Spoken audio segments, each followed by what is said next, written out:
আসসালামু আলাইকুম। Gazipur city corporation 34 নং ওয়ার্ড শরীফপুর মৌজায়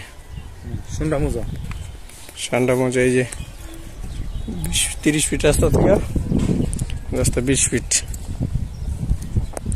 আশেপাশে ঘনবসতি এলাকা, ভাড়া চলে। এই ঢাকা ময়মনসিংহ হাই রোড থেকে 1 কিলো সামথিং।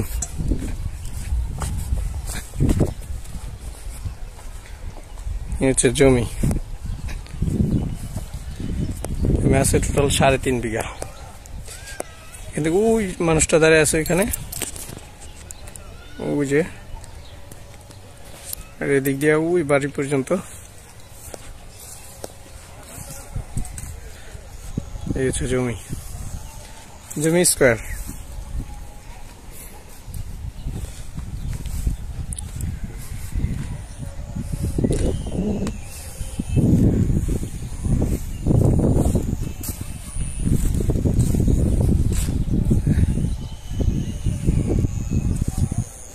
জমির পরিমাণ 3.5 বিঘা। রাস্তা, এটা পার্সোনাল রাস্তা এই জমিতে আসার জন্য 20 ফিট।